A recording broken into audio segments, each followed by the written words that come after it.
अस्सलामुअलैकुम वरहमतुल्लाहि वबरकातुहू। तमाम तारीफ़ें अल्लाह ताला के लिए हैं जिसने आसमान और ज़मीन को पैदा किया।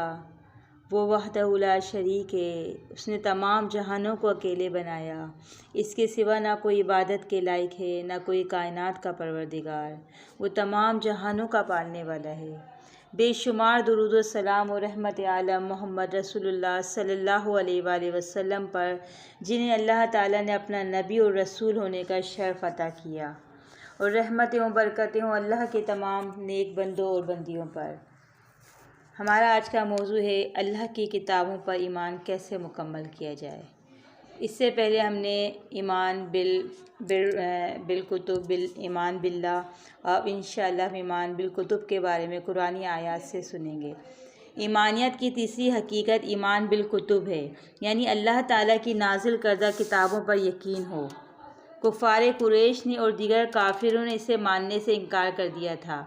जिस तरह सूरह सबा आयत नंबर 31 में है, वक़ाल लल्लज़ीना कफ़रू लन नुअमिन बिहाज़ल क़ुरआनि वला बिल्लज़ी बैना यदैहि, और काफिरों ने कहा कि हम हरगिज़ इस कुरान पर ईमान नहीं लाएंगे और ना ही इन किताबों पर जो हमसे पहले उतरी हैं। पहली कौमों ने भी किताबों का इनकार किया था। जिस तरह हामीम सजदा 14 में है, फ़इन्ना बिमा उरसिलतुम बिही काफ़िरून, और जो तुम लेकर आए हो हम इसका इनकार करते हैं। इसी तरह सूरह यासीन आयत नंबर 15 में है, वमा अंज़ल रहमानु मिन शै, और रहमान ने कुछ भी नाजिल नहीं किया। और कभी ऐसा भी होता है कि बाज़ बातें जो इनकी मुनाफ़त की होती हैं तो इन पर ईमान ले आते हैं, यानी इनकी फ़ायदे देने वाली होती हैं, और जो मुनाफ़त की नहीं होती इनका इनकार कर देते हैं।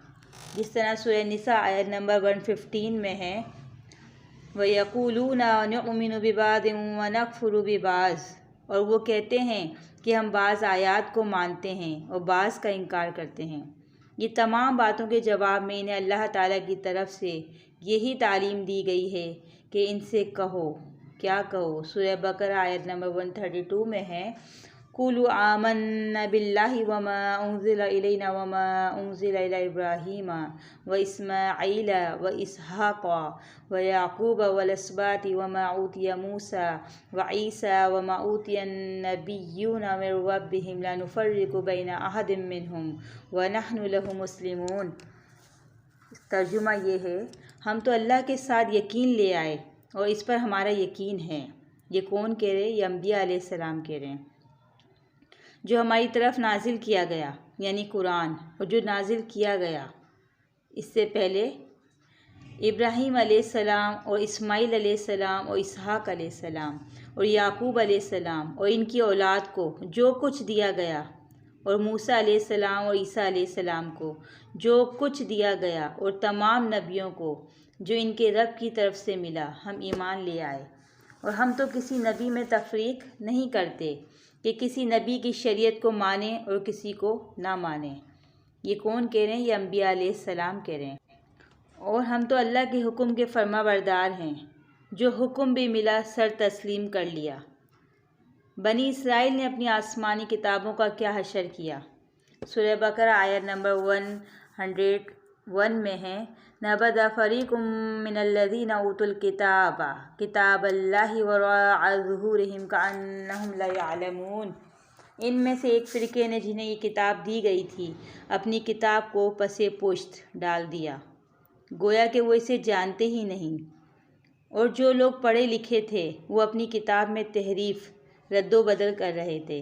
जिस तरह सूरह बकरा आयत नंबर 79 में है, फ़वैलुल लिल्लज़ीना यक्तुबूनल किताब बिअयदीहिम सुम्मा यक़ूलूना हाज़ा मिन इंदिल्लाहि लियश्तरू बिही समनन क़लीला फ़वैलुल लहुम मिम्मा कतबत अयदीहिम व वैलुल लहुम मिम्मा यक्सिबून। ख़राबी है इन लोगों के लिए जो अपने हाथ से किताब लिखते हैं और फिर कहते हैं कि ये अल्लाह की तरफ से है, और वो इसके ज़रिए थोड़ा सा मुनाफा कमा रहे हैं। ख़राबी है इनके हाथों की जिससे लिखते हैं, और जो कुछ ये इसके ज़रिए से कमाते हैं वो भी ख़राब है। अस्तग़फ़िरुल्लाह। ये कुरान की आयत का तर्जुमा है। इनकी अपनी किताब से गफलत का जिक्र करते हुए अल्लाह ताला ने सूरह जुम्मा में एक बुरी मिसाल बयान की है। अल्लाह रब्बुल इज़्ज़त सूरह जुम्मा आयत नंबर 5 में फरमाते हैं, मसलुल्लज़ीना हुम्मिलुत तौराता सुम्मा लम यहमिलुहा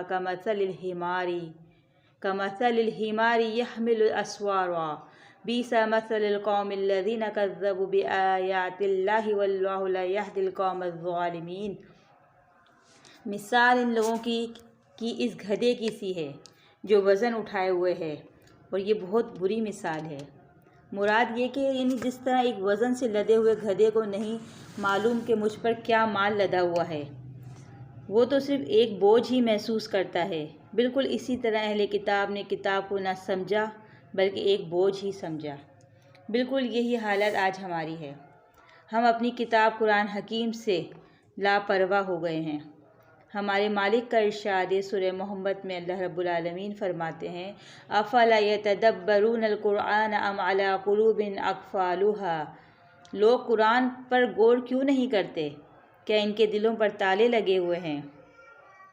यानी बाज़ लोगों का ख्याल है कि कुरान को समझना बहुत मुश्किल है, लेकिन कुरान का ये जवाब है कि ये बात कतई गलत है। जिस तरह सूरह कमर आयत नंबर 17 में रब्बुल आलमीन फरमाते हैं, वलक़द यस्सरनल कुरआन लिज़्ज़िक्रि फ़हल मिन मुद्दक्किर। और हमने कुरान को आसान कर दिया है, कोई जो नसीहत हासिल करे। मोहतरम सामीन, हमारा एक छोटा सा बच्चा इंग्लिश मीडियम स्कूल में दाखिल हुआ। मास्टर साहब ने इसे पहला सबक पढ़ाया एप्पल, यानी एप्पल माने सेब, और साथ ही साथ बच्चे को किताब में बना हुआ सेब दिखाया। बच्चे को स्पेलिंग करा दी गई। इसे ये बताया गया कि एप्पल में कितने हुर्फ हैं। अब ये सबक बच्चे को याद हो गया कि ये गोल गोल जो होते हैं ना, ये सेब हैं। अल्फाज भी दुरुस्त करा दिए गए। क्या ये बच्चा बूढ़ा होने तक एप्पल को भूल सकता है? हरगिज़ नहीं। गौर कीजिए कि हमारा मामला कुरान हकीम के साथ भी ऐसा ही है। क्या हमारे बच्चे को मौलवी साहब ने कुरान पढ़ाते हुए ये तरीका जो इंग्लिश पढ़ाने का तरीका है अपनाया है? आज दुनिया में कोई किताब ऐसी नहीं जो बग़ैर समझे पढ़ी जाती हो सिवाय कुरान के। दुनिया का कोई कानून जानने वाला सिर्फ रट कर फैसले नहीं करता, मगर ये अल्लाह की मज़लूम किताब है कि समझने के बजाय सिर्फ रटी जाती है। कुरान ने तो कहा है, वमन लम यहकुम बिमा अंज़लल्लाहु फ़उलाइका हुमुल काफ़िरून। और जो लोग अल्लाह के नाज़िल करदा अहकाम के मुताबिक फ़ैसला ना करें तो ऐसे ही लोग काफिर हैं। इसी तरह एक और आयत में रब्बुल आलमीन फरमाते हैं, वमन लम यहकुम बिमा अंज़लल्लाहु फ़उलाइका हुमुज़ ज़ालिमून। जो अल्लाह ताला के नाज़िल करदा अहकाम के मुताबिक फ़ैसला ना करे तो ऐसे ही लोग ज़ालिम हैं। वमन लम यहकुम बिमा अंज़लल्लाहु फ़उलाइका हुमुल फ़ासिकून। और जो अल्लाह ताला के नाज़िल करदा अहकाम के मुताबिक फ़ैसला ना करे तो ऐसे ही लोग फासिक हैं। तीनों आयतों में जो लोग अल्लाह ताला के नाज़िल करदा अहकाम के मुताबिक फ़ैसले नहीं करते उनको क्या कहा गया है? काफिर, फासिक, ज़ालिम। ये तीनों आयत सूरह माइदा की हैं जो अपने नज़ूल से लेकर क़यामत तक पुकारती रहेंगी। आज हमारे फ़ैसले अक़वाम मुत्तहिदा में होते हैं। क्यों? चाहिए तो ये था कि हम तमाम जहान के फ़ैसले मुसलमान कुरान से करते। हमारी इस गफलत का नतीजा कुरान से सुनिए। सूरह फुरक़ान आयत नंबर 30 में रब्बुल आलमीन फरमाते हैं, वक़ाल रसूल या रब्बी इन्ना कौमी इत्तख़ज़ू हाज़ल कुरआन महजूरा। और रसूल सल्लल्लाहु अलैहि वसल्लम कहेंगे कि ए मेरे रब, मेरी इस कौम ने कुरान को छोड़ दिया था। बनी इसराइल ने अपनी किताब तौरात को छोड़ा तो अल्लाह ताला ने फरमाया, नबज़ फ़रीक़ुम मिनल्लज़ीना उतुल किताब किताबल्लाहि वराअ ज़ुहूरिहिम कअन्नहुम ला यअलमून। सूरह बकरा आयत नंबर 101 में है, अहले किताब में से एक फ़रीक ने अपनी किताब को अपनी कमर के पीछे फेंक दिया, गोया वो इसे जानते ही नहीं। कमर के पीछे से मुराद किताब को छोड़ देना है। क्या ये मिसाल हम पर नहीं आती? क्या हमने अपनी किताब कुरान को पसे पुष्ट नहीं डाल दिया है? गौर कीजिए अगर ज़रा सी भी अकल है आपके अंदर। सूरह बकरा में रब्बुल आलमीन फरमाते हैं, ज़ालिकल किताबु ला रैब फ़ीह। ये वो किताब है जिसमें कोई शक नहीं। इसी तरह सूरह अल-हाक़ा में है तंज़ीलुम मिर रब्बिल आलमीन, इसका उतरना रब्बिल आलमीन की तरफ से है। यानी ये किसी गैरुल्लाह का कलाम नहीं, सिर्फ़ और सिर्फ अल्लाह ताला का कलाम है। इस कलाम में किसी दूसरे कलाम की आमेज़िश भी नहीं। सूरह अल-हाक़ा में इस फरमान के बाद अगला इरशाद रब्बुल आलमीन ने क्या फरमाया, वलौ तक़ूल अलैना बअदल अक़ाबील लअख़ज़ना मिनहुम बिल-यमीन थुम्मा लक़तअना मिनहुल वतीन फ़मा मिनकुम मिन अहदिन अन्हु हाजिज़ीन। और अगर ये रसूल कोई झूठी बात हमारी तरफ मंसूब कर देते तो हम इसका दाहिना हाथ यानी सीधा हाथ पकड़ लेते और फिर हम इसकी रग जान यानी काट देते। फिर कोई भी हमें इस काम से रोक नहीं सकता था। यानी मालूम हुआ कि नबी सल्लल्लाहु अलैहि वसल्लम की भी मजाल ना थी कि वो कोई कलमा अपनी तरफ से इस कुरान में दाखिल कर देते। ये कुरान सिर्फ़ और सिर्फ अल्लाह ताला ही का कलाम है। इसके पढ़ने के असूल भी अल्लाह ही ने अपने कुरान में इस तरह बयान कर दिए हैं। सूरह नहल आयत नंबर 98 में रब्बुल इज़्ज़त फरमाते हैं फ़इज़ा क़रअतल कुरआन फ़स्तइज़ बिल्लाहि मिनश शैतानिर रजीम। फिर जब तुम इस कुरान को पढ़ने लगो तो शैतान मरदूद से अल्लाह ताला की पनाह मांग लिया करो। शैतान का ज़ोर इस कुरान पढ़ने वाले कारी पर होता है कि वो इसे कुरान से दूर कर दे। यही वजह है कि आज उम्मत मुसलमा की अक्सरियत कुरान से गाफिल है। लिहाजा कारी को चाहिए कि आऊज़ु बिल्लाहि मिनश शैतानिर रजीम पढ़ कर तिलावत शुरू करे। ये तिलावत का पहला उसूल है कि जब भी कुरान पढ़ना शुरू करें तो ताउज़ ज़रूर पढ़ें। ये पढ़ना फ़र्ज़ है। कुरान करीम की तिलावत का दूसरा असूल ये है, जिस तरह सूरह वाक़िया आयत नंबर 79 है, ला यमस्सुहु इल्लल मुतहहरून। इस कुरान को बग़ैर तहारत पाकीज़गी के हाथ मत लगाओ, यानी नापाक हालत में इसे पकड़ नहीं सकते। पाकी हालत हो और वज़ू भी कर लिया जाए तो बहुत ही बेहतर है। गौर कीजिए कि दुनिया की किसी किताब का असूल नहीं है कि इसे नापाकी की हालत में हाथ ना लगाया जाए। ये सिर्फ़ और सिर्फ रब्बुल आलमीन की नाजिल करदा किताब कुरान मजीद पढ़ने का असूल है। पहले असूल की तरह तिलावत का ये दूसरा असूल भी फ़र्ज़ है। और तीसरा असूल ये है, सूरह मुज़म्मिल में है फ़क़रउ मा तयस्सरा मिनल कुरान, पढ़ो इसे जितना आसानी से पढ़ सको। यानी तबीयत में गिरानी हो, दिल ना चाहता हो, नींद आ रही हो और ज़बरदस्ती पूरी सूरत या पूरा पारा पढ़ना हो तो ना पढ़ना बेहतर है। बस इतना पढ़ें कि जितना पढ़ना आसान हो। यही मसला इमाम का है कि वो लंबी लंबी सूरतें पढ़कर मुक्तदियों को बददिल ना कर दे।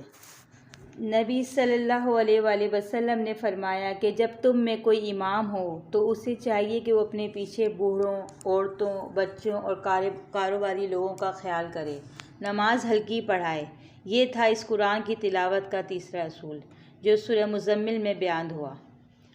अब इसका चौथा असूल भी सुनते हैं। सूरह मुज़म्मिल में रब्बुल आलमीन फरमाते हैं वरत्तिलिल कुरआन तरतीला, और कुरान को ठहर ठहर कर पढ़ा करो।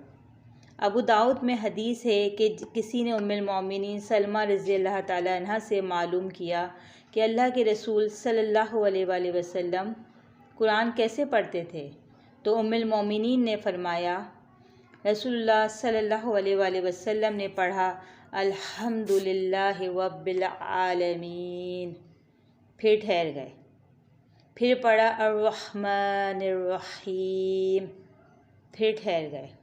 ये तरीक़ा था आप सल्लल्लाहु अलैहि वसल्लम का कुरान पढ़ने का।